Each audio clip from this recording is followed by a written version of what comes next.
Hello guys, आज हम लोग कॉन्स्टिट्यूशनल बॉडी के बारे में देखने जा रहे हैं। एक एक करके देखते हैं। सबसे पहला है यूनियन पब्लिक सर्विस कमीशन, जिसको हम लोग यूपीएससी भी बोलते हैं। इसका आर्टिकल 315 से लेकर 323 तक है। जिसको जो है पार्ट 14 में दिया गया है। इसका कंपोजिशन जो है चेयरमैन होते हैं और जो है इसमें अदर्स मेंबर होते हैं, जिसमें सबका अपॉइंटमेंट जो है प्रेसिडेंट ऑफ इंडिया के द्वारा किया जाता है।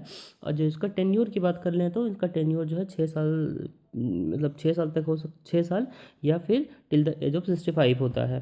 क्वालिफिकेशन जो है कुछ क्लियरली मेंशन तो नहीं है, बट इसमें जो है 50% जो मेंबर है वही ऑफिस होल्ड करेगा, जिसके पास फील्ड एक्सपीरियंस होगा 10 साल का। इसका रिमूवल जो है प्रेसिडेंट ऑफ इंडिया के द्वारा होता है on the basis of insolvent, office of profit और इन्फर्मिटी ऑफ माइंड्स और body and misbehaviour under article 319। Supreme court advisory is binding in nature. Supreme court का एडवाइजरी जो है in the case of removal उसका जो है binding in nature होता है। मेंबर जो है री अपॉइंटमेंट के लिए एलिजिबल नहीं होते हैं। सिर्फ और सिर्फ यूपीएससी या फिर जो है चेयरमैन को छोड़ के अदर मेंबर जो हैं वो री अपॉइंटमेंट के लिए एलिजिबल होते हैं, बट सिर्फ और सिर्फ यूपीएससी या फिर एसपीएससी में वो भी एक बार सिर्फ। रोल इसका जो है होता है vast stock of merit list, merit system, advisory, recommendation होता है on and only a centre recruiting agency. आइए अब हम लोग जो है एसपीएससी के बारे में देख लेते हैं, जिसको हम लोग बोलते हैं स्टेट पब्लिक सर्विस कमीशन। इसका आर्टिकल जो है 315 से लेकर 323 तक में दिया गया है और ये जो है पार्ट 14 में आता है। कंपोजिशन इसका जो है चेयरमैन होते हैं और कुछ अदर्स मेंबर होते हैं, जिसका अपॉइंटमेंट जो है गवर्नर के द्वारा किया जाता है।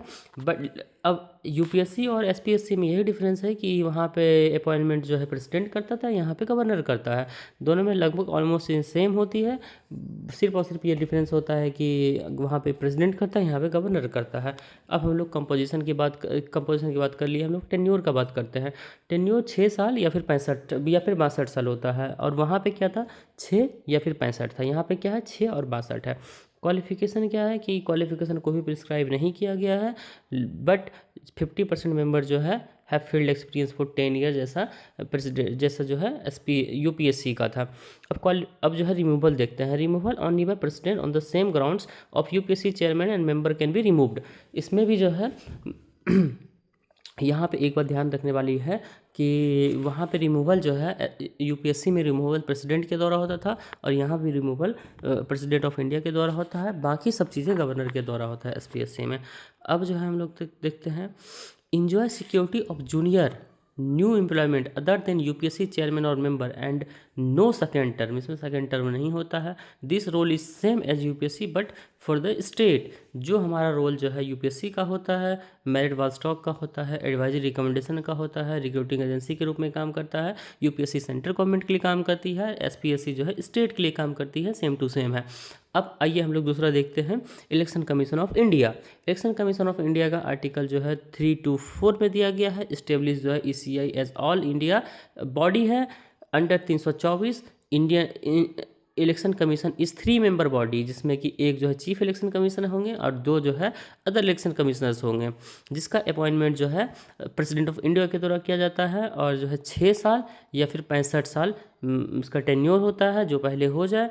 उसके बाद EC can be removed on the same manner on the ground of supreme court जजेस। सुप्रीम कोर्ट का जज का जैसा जो है रिमूवल होता है, वैसे same he election commission chief election commission of India का होता है। और जो है election commissioner removal on the president on the recommendation of chief election commission. मतलब जो है chief election commission of India का जो रिमूवल होगा वो सेम होगा जो सुप्रीम कोर्ट का जज का जो प्रोसेस है वैसे ही होगा, बट लेकिन जो अदर 2 और मेंबर होते हैं उसका रिमूवल जो है on the recommendation of chief election commission के रिकमेंडेशन पे होता है, जिसको प्रेसिडेंट करते हैं। The Chief Election Commission and 2 other members shall have equal power and receive equal salary, allowance and other requests which are similar to those of judges of Supreme Court। जो other member होते हैं 2, उनका भी same to same काम, वो पैसा, power, हर चीज़ equal होता है और ये लगभग ऑलमोस्ट सिमिलर होता है सुप्रीम कोर्ट के जज के बराबर। They have power administrative, advisory and quasi Judicial Election Commission resolve the dispute related to split merger of recognition political party.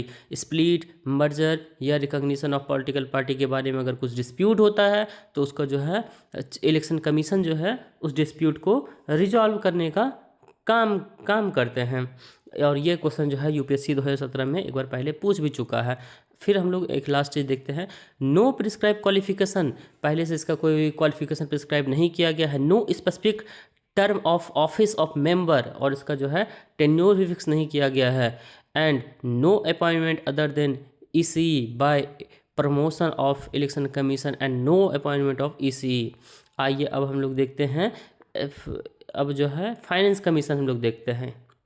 Finance commission जो है आर्टिकल 280 में दिया गया है।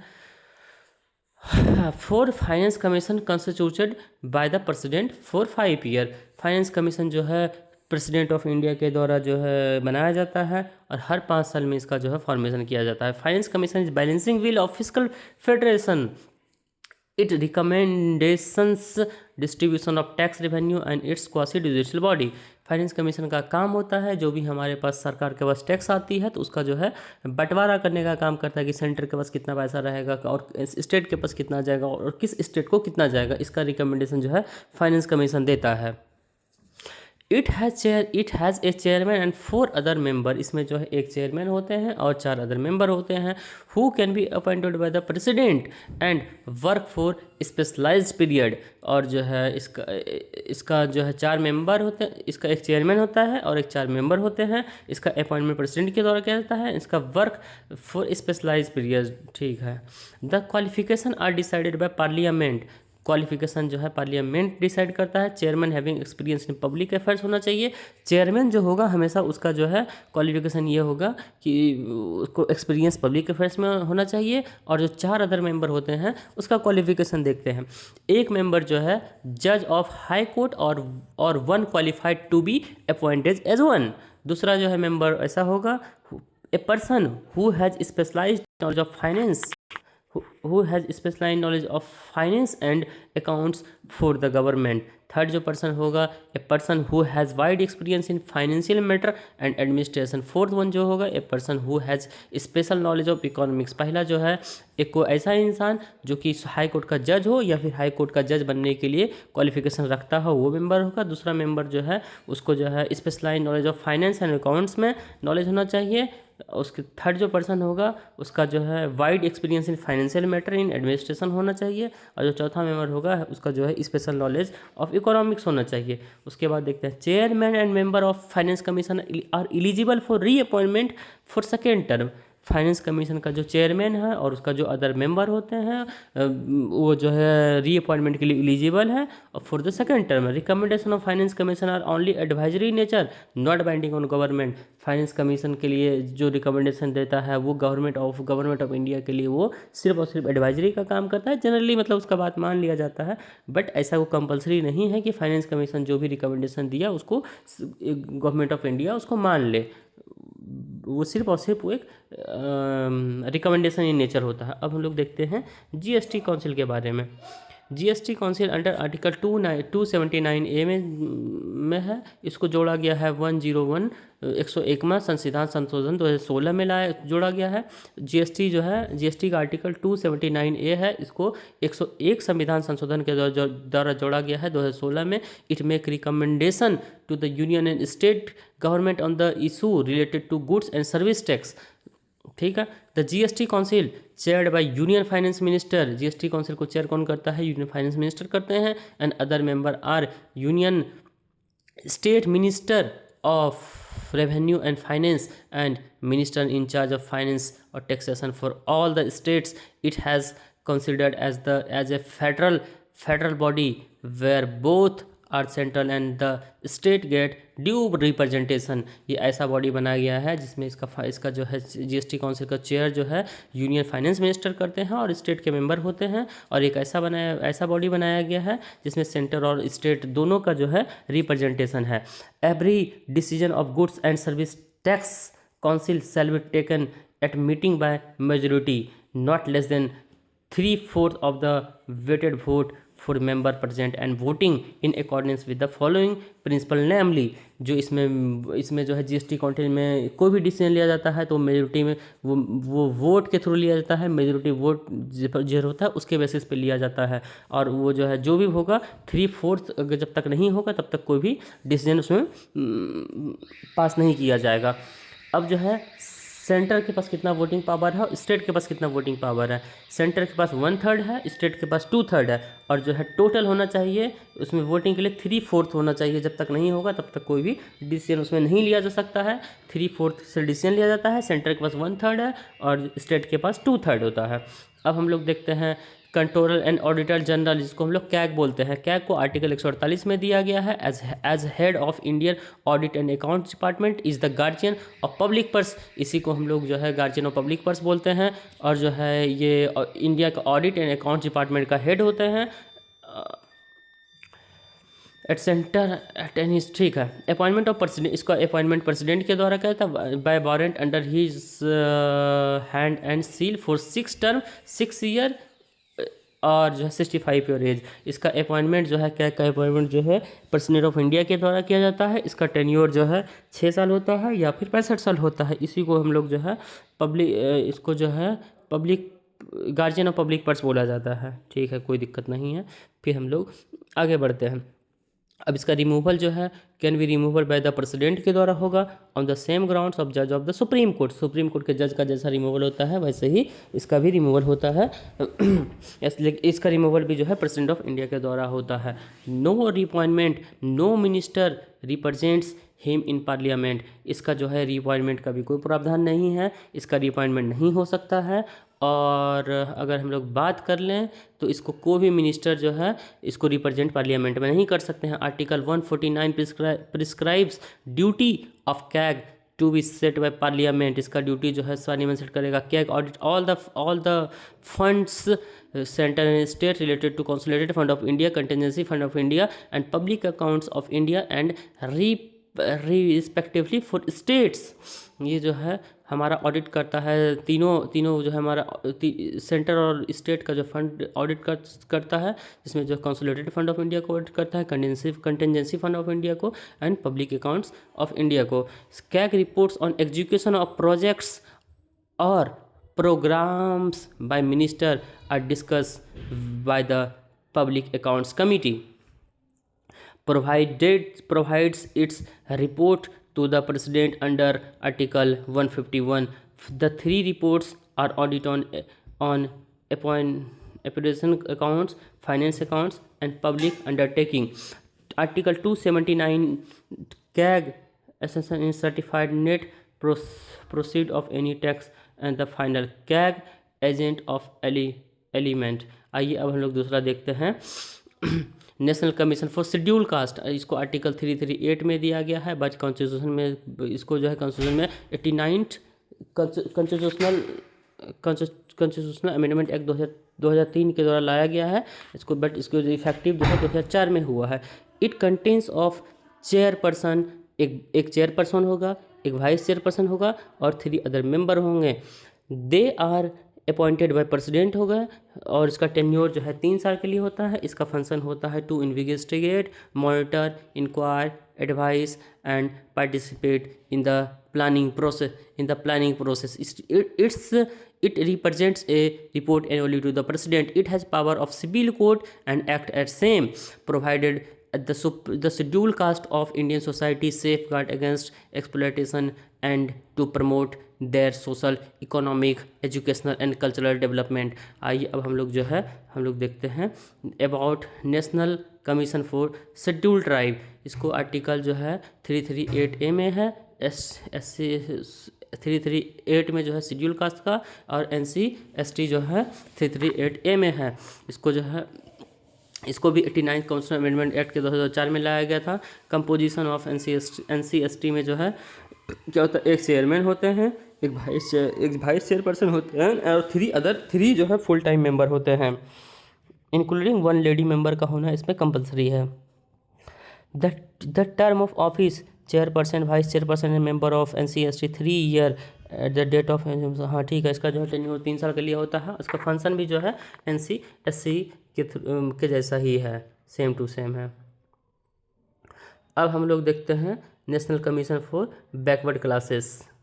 नेशनल कमीशन का बस बैकवर्ड क्लासेस से फंक्शन तो सेम टू सेम वैसा ही है, बट इसको जो है सिर्फ और सिर्फ डिफरेंस ये है कि 102 कॉन्स्टिट्यूशन अमेंडमेंट के 2018 में लाया गया था।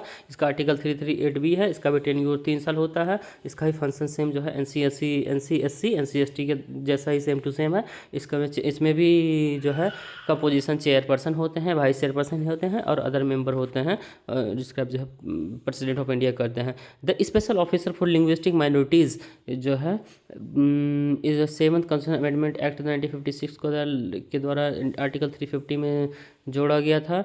It contains the following provision, there should be a special officer for linguistic minority, he is not be appointed by the president of India, he is to be appointed by the President of India. It would be duty of special officer of linguistics in all matter related to the safeguard provided for linguistic minorities under the Constitution. He would report to the President upon those matter at such intervals as the President may directed. The President should place all reports before each house and send it to the governments of the state concerned. Constitution does not specify qualification, tenure and removal. Attorney general of India के बारे में देखते हैं। Attorney general of India part of union executive in higher law officer in the country, ये जो सबसे highest law officer in the country है और इसका आर्टिकल जो है 76 में दिया गया है। Attorney general is appointed by president के द्वारा अपॉइंटमेंट होता है और जो है अपॉइंटमेंट ठीक है। इसका टेन्योर जो है फिक्स नहीं होता है। Removal hold office during the pleasure of president, जब तक चाहे मतलब जब तक प्रेसिडेंट ना चाहे तब तक ये टेन्योर को अपना कंटिन्यू कर सकते हैं। इसका काम ये होता है to give advice to the government of India upon such legal matter which are referred to him या her by the president, appear on the behalf of government in all case matter in supreme court में government of India पे जितना भी case होगा वो government of India के behalf पे appear जो है यही होंगे, अटॉर्नी जनरल ही अपियर होते हैं। Attorney general has right to audition in the all courts, attorney general का जो है ये राइट्स है कि वो ऑडिशन बन के कंट्री के अंदर जितना भी कोर्ट है उसके अंदर ऑडियंस बन के रह सकते हैं। Right to speak in parliament without entitle to vote, जो है और किसी भी पर्सन को बिना मेंबर ऑफ पार्लियामेंट बने किसी को भी अधिकार नहीं है कि जो है पार्लियामेंट में वो जा सके और बोल सके, बट अटॉर्नी जनरल को ये हक होता है कि वो पार्लियामेंट जा सकते हैं, अपनी बात रख सकते हैं, बस सिर्फ और सिर्फ वो अपना वोट नहीं कर सकते हैं। ये बहुत बड़ी बात है। Attorney general is not full time council of government, he is not divided from private legal practice. ये जो है गवर्नमेंट ऑफ इंडिया का फुल टाइम जो है कंसोल नहीं होता है और ये चाहे तो अपना प्राइवेट चीज़ भी कर सकते हैं। Advocate general of the state, same to same जो है अटॉर्नी जनरल जो है वैसा ही same to same advocate general है। Governor of each state shall appointed, वहाँ प्रेसिडेंट करते थे, यहाँ गवर्नर करते हैं। The governor of each state shall appointed a person who is qualified to be appointment of जज of high court or to be advocate general of the state under article 165. It shall be the duty of advocate general to give advice to the government for state upon such legal matter and to perform such other duties of legal character. It may from time to time be referred or assigned to by him by the governor and to discharge the function conferred on him by under his constitution or any other law for the time being in force. The advocate general shall hold office during the pleasure of president and shall receive such remission as governor may determine. Hold the right to speak in the state assembly but not right to vote, same to same वैसा ही है। Thank you. आगे हम लोग non constitutional body अगले videos में देखेंगे। Thank you.